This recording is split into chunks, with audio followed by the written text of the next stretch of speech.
everyone, I'm Heather and welcome back to my week-by-week pregnancy journal. If this is your first time here, I'll be talking about absolutely everything that happened to me during week 34 of my first pregnancy. Check out the description area for a quick breakdown of this video if you just want to skip around to a certain topic or check how my bump is progressing. So this week the baby is about the size of a butternut squash.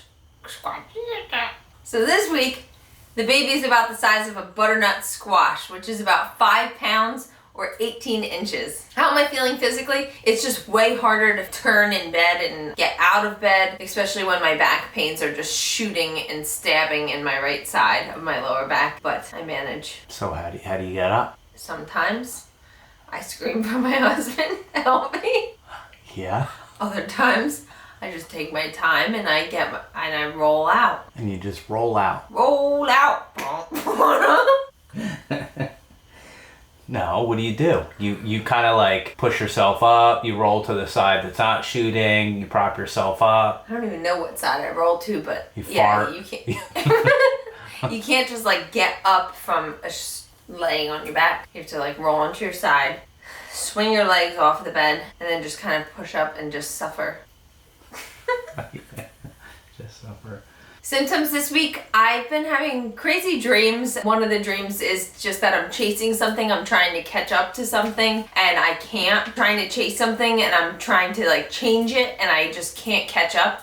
I think it is related to maybe baby brain breech and us trying to do what we can to help him flip around. So yeah, weird dreams. Before our appointment, I really thought that I felt him turn, but yeah. Other symptoms, baby hiccups, acid reflux. I've been living on keeping saltines, like the little 2-packs at my bedside. Gas, stinky gas. Yummy. Another thing that I've noticed is kind of a restless legs feeling. It's not a cramping in your legs, but it's just kind of like you need to extend your legs and stretch them out and you can't really keep them still. Just restless legs, especially when it nears the end of the day. Frequent urination at night is back, definitely back pain, and Braxton Hicks are happening more frequently now. Not too often that it's concerning, but I just am noticing them a little more throughout the day. Also, I'm just exhausted and I'm also feeling shortness of breath at times. Just, I guess, the way that the baby's pushing up on my diaphragm and my lungs and making it hard to breathe when he's higher in my stomach. Cravings this week, I'm just craving ice cream more and more, and it doesn't help that we have gallons of it in the fridge or in the freezer, but yeah, I'm giving into that craving a lot. So I think I would say that the ice cream craving started, later in pregnancy for me. Part of me wants to say that it has to do with the reflux, and my brain says to me, yeah, eat some ice cream, that'll make you feel better, which is every night, so. Yeah, right. Ice cream every night. Also, I've had random coffee cravings, but it has to be the good kind, like Starbucks or something like that, and I need to have sugar and milk in it. If I only have sugar and I don't have milk, I'll want the coffee, but I won't go through with the craving. So weird. Gingerale, I feel like it's just things that help with indigestion, or what I'm craving right now. I do think chocolate gives me indigestion, which is, I think it actually is something that's listed that causes, reflux and indigestion. But that's a bummer, and I'll still eat it. And cold watermelon, cold cucumbers, and cold tomatoes. Yay for Jersey tomatoes because they are the best, especially just cut up with salt and pepper on them. Yummy. How my body has changed this week, my belly has definitely had a growth spurt in the outward way. A lot of my go-to dresses that I thought would be, perfect for the rest of pregnancy are kind of a little bit too short when I, frame out my bump and it comes up a little too short there in the front. So that's a bummer. Weight gain this week is still about 19 pounds from my pre-pregnancy weight. Things we did this week, my husband had his brother come over to help hang the stick. We came up with a plan. I was kind of nervous at first, and I will definitely put a picture in of that, but it's so cute. We actually are hanging the mobile from it, and it is very secure. It's in the studs in the wall, and then it's also secured in the ceiling. So it's just a very unique piece, and we could sit his little stuffed animals on it, and it gives the room this really cool vibe, and it has a funny story behind it. So the stick lives on, the tree lives on. It's kind of funny, like you cut it down. Like it's not like I cut the stick down from the tree. It's like your mom cut the stick down because she got a new saw. Oh boy. Also, we went out and, well, we didn't. My husband went out because I told him the picture frame thing was his job. So he went out and he bought a bunch of different picture frames and some like little decorations for the baby's room, and we kind of placed them around and decided together where they were going to go and what size, and we figured out what frames are going to be on the wall. So now we have to just figure out what's going in the frames. But I thought it was a better idea to pick the frames first, because whatever we have or order online or he makes, we can kind of make it according to the size of the frame, which is smart. So smart. Rather than just buying gigantic pieces of art and then it not fitting in the room. Right. Also, my husband got this really unique mirror. Well, mirrors come in circles, but I think it's really unique because we don't have like a circle nice mirror with a wooden edge. So we got that and decided on where to put that in the nursery. It's just all coming together and looking like our little boy's room. So we had our OB appointment this week. We met with the midwife. She felt my stomach, and I was telling her the story about how I was sitting outside and I really swore that the baby was flipping. I even videoed, and it looked like he was at least transverse, like completely sideways, and that he was forcing his way to turning.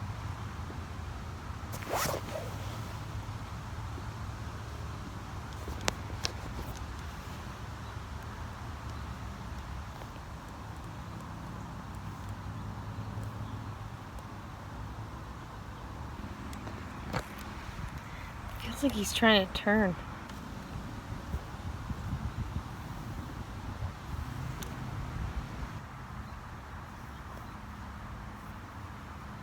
I'm not even kidding. It feels like he's turning.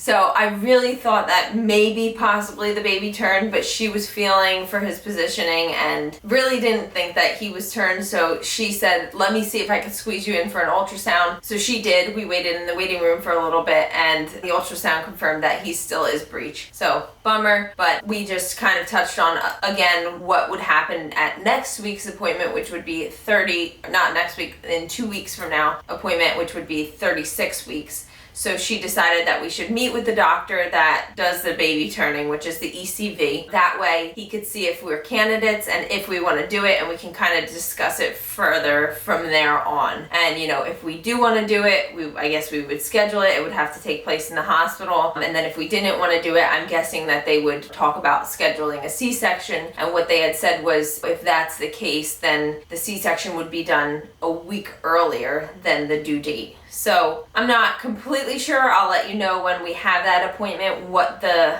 plan is, or the potential for whether it goes either way. But yeah, so we made our next appointment with one of the doctors rather than one of the midwives, because every other appointment has been with a midwife before this. I also went to the chiropractor this week. Getting adjusted really felt good. I think that just being on my feet at work is really aggravating my back pain, especially because the baby's just a bowling ball, basketball. What's the biggest ball on my belly, just hanging out there, whacking me all out of sorts, completely throwing off my center of gravity, I guess you would say, right? Yep, that's what I would say. I did realize also that I had one more personal day to use for work, so I requested to have a day off this week, which was nice because I had off Wednesday, which totally broke my week up. So I worked 2 days, had off a day, and then worked 2 more days. How it works for our job is that if you don't use your personal days by the end of the year, you don't get them. They don't roll over. So I would have just lost a free day off. So I definitely wanted to make that happen before maternity leave. Considering the time that I'm going to be off, I won't be back until probably the first week in January. So I would have lost all my personal days if I didn't use them. Keep that in mind if that's how your job works. We also had our birthing class this week. So that's, for us, it's on Wednesdays from 7 to 9. So in that class, we actually touched on like making a birth plan and just kind of reviewed everything from the last class. Some of the things that they touched on were, things that you could put in your birth plan. One being the eye ointment that babies get. I feel like everybody knows about this ointment, but you don't really know that you have the option to refuse it if you don't want it. So the 2 things that they talked about that you can refuse are the eye ointment, which I believe is erythromycin eye ointment.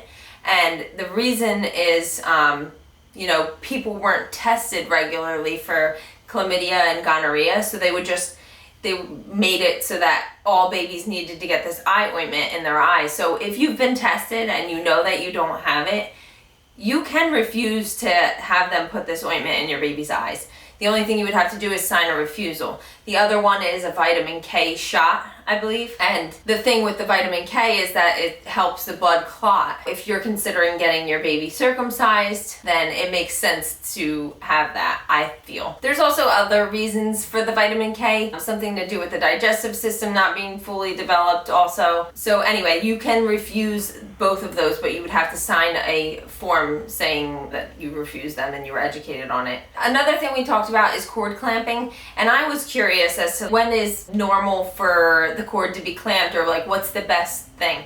So the midwife summed it up as the blood stops pulsating from the placenta to the baby after about like 3 to 5 minutes. So if you wait that amount of time before the cord is clamped, then most of the blood is pushed into the baby at that point. It's okay to actually clamp the cord and not have to wait 10-20 minutes. And also they do need to, I think she said something about they do need to clamp it, and the pulse needs to be there so that they can pull blood to test the baby's blood for the blood type. So something about that too. But to sum it up, there was a lot of conversation about cord clamping and milking the cord and doing things with the cord and the placenta and a lot of things that people do with it. So I haven't really thought that far into anything, but I'm guessing some of you probably have, whether you want to take it and keep it and eat it or whatever.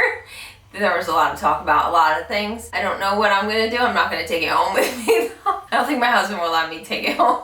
No, hell no. No offense to anybody that wants to keep it, but... Yeah, no offense to anybody who wants to keep it. I know there's a lot of good things that can come from the placenta and keeping it and turning it into pills and eating it and doing all the, burying it. There's rituals that a lot of cultures do differently, so to each his own. Another thing that you could put in your birth plan is who does the baby's first bath. So some of the birth plans that they passed around, it was saying that, that you want to do the baby's first bath. Because usually, I guess, the nurse will take the baby, clean the baby up, and give the baby to the mom or the dad. So that, I guess, is technically considered their first bath. And I guess you can say that you would like to do that. Or, at least be present for when the baby is getting cleaned up, like one of you. Depending, if the mom has to get sutured up or something, and then the dad can go and be with the baby as the baby's getting cleaned up, just so that they can see and participate, kind of. I didn't know that. You were there. I didn't listen. I was probably thinking about something else. Another thing we asked is our midwife what her preference is with the ECV and the turning of the baby, because she's just very holistic. I was expecting her to say no, but she said if they were doing that when she was having babies, that she would probably have done it. I wasn't expecting that answer, but it just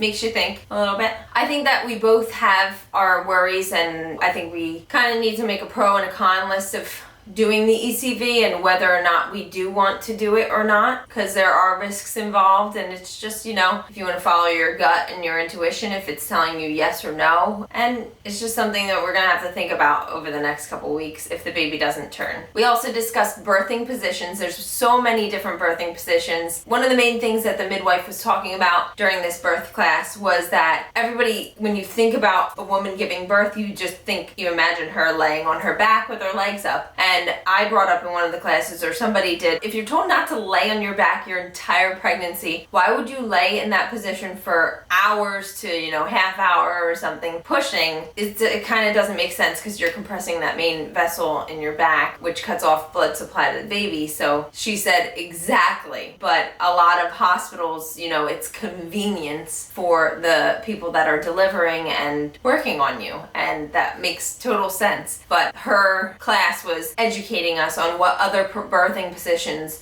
you can do and you have the right to do. So there's like a squat bar, you can sit on a ball with your husband behind you, holding you, basically squat the baby out, lay on your side with one leg up. You can kneel, there's just so many different positions. A lot of them seem way more natural than laying on your back and trying to force the baby out that way. So this week my husband also ordered Moxibustion, which is, I guess, a form of Chinese medicine. The acupuncturists do it to help Breech baby's turn. So what you do is you light this stick on fire. I don't know what it is. I'm sorry. But you light this stick on fire, this Moxibustion stick, and you put it near the pressure point on your toe, your pinky toe. So he has done that. I did all the research. I'm not just randomly lighting your toes on fire. Yeah, so he did all of the research, and he's not randomly lighting my toes on fire, but sometimes it feels like he is. But I'm not gonna lie, after he did it, I did notice that the baby was moving a lot more than normal. So that's one of the things that I guess we'll occasionally continue to do. I'll put a link below for the smoke-free Moxibustion sticks that he did end up using, and I think that it's working, maybe. Or not. So one of the girls in the birthing class brought to our attention that August is National Breastfeeding Month. So in August, they will be doing free breastfeeding classes, just educating new moms on how to start the process of breastfeeding. I definitely want to look into that. I was told what you can do is you can actually just log on to the hospital website that you'll be delivering at and type in classes, and you can find a ton of different birthing classes, breastfeeding support groups. So check it out. Last thing that I wanted to talk about that we did this week was I had a work baby shower. So the girls at work threw me an amazing baby shower. I got the cutest little gifts and everybody was so thoughtful. Everybody brought something to eat. So we had a big assortment of foods, and my husband actually came too. So he got to meet all my coworkers and we just celebrated the life that's about to come out of me. I'm just so grateful for having such great coworkers and just very thoughtful and sincere, you know, and I'm just very touched by everyone that came to the baby shower and gave the baby a little gift and just words of wisdom and all the little cards that we got. And it was just amazing, and I can't wait for everybody at work to meet my little bundle of joy. What's comforting to me, definitely feeling stronger moves and kicks and, you know, his little hands and feet coming out of my sides, and definitely taking baths, kind of somewhat meditating during the bath, just thinking to the baby and just letting go of all my worries and just relaxing in the tub and holding my belly and talking to the baby. Thoughts and questions this week, it's just basically going ping-ponging back and forth in our heads whether or not to do ECV or not to do ECV, which is the external cephalic version if the baby is still breech by 36 weeks, which we'll talk to the doctor about that then. Things I'm looking forward to this week, definitely packing my hospital bag and my husband's hospital bag, because I've heard that I need one as well as him because he'll be there and he's not going to be leaving probably at all. So think about your husbands when you're doing your hospital bags. If they're gonna be there, they also need a change of clothes and stuff in case they want to freshen up. They need all the essentials in case they want to stay not stinky too. Oh my god, I'm so tired. My eyeballs, I can't even keep them open. Come on, we're almost there. Also, I just want to make a list of things that I want to bring to have with us, things that I can't necessarily pack right now. But yeah, so packing the hospital bag, making a list of things that I want to make sure that I bring last minute, calling the insurance company to or whatever disability to figure out disability, and then also calling my insurance company to figure out the breast pump, how to get a breast pump that is covered through insurance. So those are all things that my little procrastinating mind keeps telling myself that I want to get done. So hopefully in the next week or so, I will have started or finished all of those things. Things I'm scared or nervous about, obviously the ECV, to me, it just doesn't seem natural to, you know, forcefully turn the baby. I think that there's just sometimes reasons why the baby is in the position that they're in, and maybe it shouldn't be forced. If it's gonna change positions, then it'll happen on its own, but I don't know. Then another thing is, you know, hearing my husband ask questions about C-section and actually talking about it out loud, like he's done some research, and that makes that more real also. So all of it is just, you know, things that are on my mind, and we are just gonna have to see where this journey takes us. So that's my recap of week 34. Don't forget to like this video and subscribe to my channel, and definitely click that little bell if you want notifications of when I post my next video. And now let's take a look at how my bump is progressing. Sorry if my eyes were closing during this, but I'm just so tired. It's getting harder and harder to do these videos, especially when I wait till 9 o'clock at night.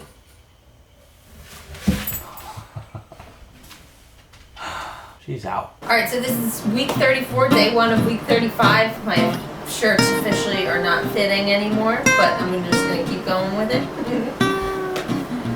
Here's my belly.